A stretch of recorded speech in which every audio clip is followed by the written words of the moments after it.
ایک دستور ہے کہ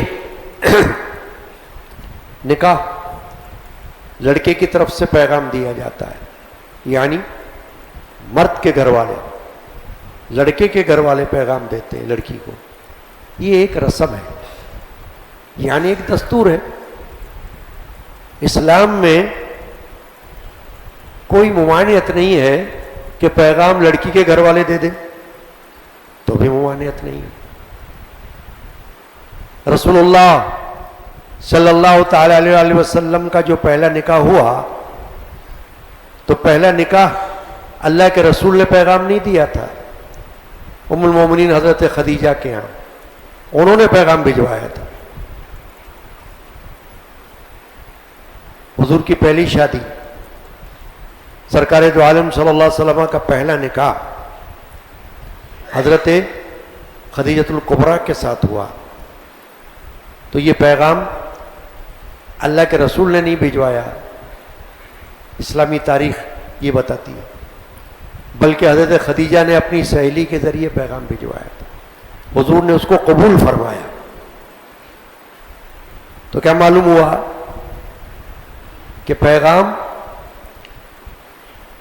اس طرح بھی ہو سکتا ہے کہ لڑکی والے بھی دے سکتے ہیں پیغام، لیکن عام طور پر یہ ہے، اس کو ہم کہتے ہیں سوسائٹی کی رسم و رواج یا معاشرے کا طریقہ.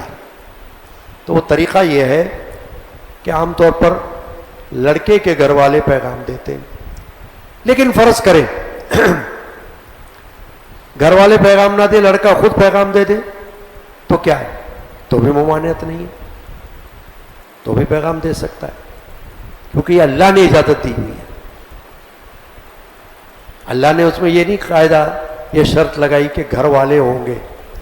ہاں البتہ یہ ہے کہ اگر اتفاق، رضامندی اہل خانہ کی، اولیاء کی، اولیاء مانے ولی، سرپرست، گھر کے ماں باپ، جس نکاح میں راضی ہوں اس میں برکت ہوتی ہے، اس میں برکت ہے. یہ علماء فرماتے ہیں. کیوں؟ کہ خوشیاں ایک خاندان کی ہوتی ہیں، پورے گھر میں خوشی ہوتی ہے. تو اگر اتفاقی طور پر، متفقہ طور پر نکاح کا پیغام جائے گا تو اس میں خوشی حاصل ہوگی، تو برکت ہوگی، سب شامل ہوں گے. ورنہ کیا ہوگا؟ مثلا اگر مرد صرف اپنی رضامندی سے نکاح کرے تو کر تو سکتا ہے، بالغ ہے، عاقل ہے.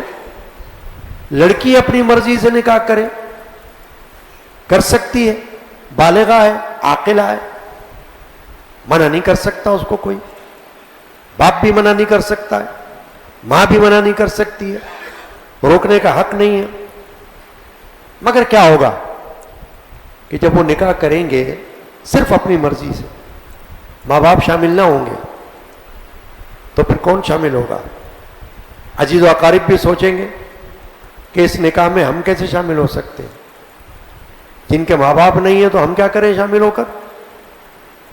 پھر تو یہ بھی بات آئے گی نا. پھر کیا ہوگا؟ وہ خود ہی کر لیں گے. جیسے کہ آپ دیکھتے ہیں بعض اوقات لڑکا اور لڑکی کوئی نکاح کرتے ہیں تو کورٹ میرج کرتے ہیں، عدالت میں جا کر نکاح کر لیتے ہیں. نکاح تو منعقد ہو جاتا ہے، لیکن اس کی حیثیت کیا ہوتی ہے؟ پھر خاندان میں تو نہیں ہوتی نا.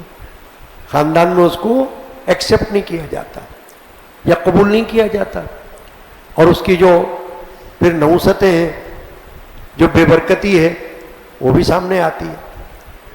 تو اس لیے کچھ چیزوں کو اپنے سامنے رکھنا شریعت کے اصولوں کے مطابق ضروری ہے معاشرے میں، اسلامی معاشرے میں، تاکہ کوئی ایسی نوبت ہی نہ آئے.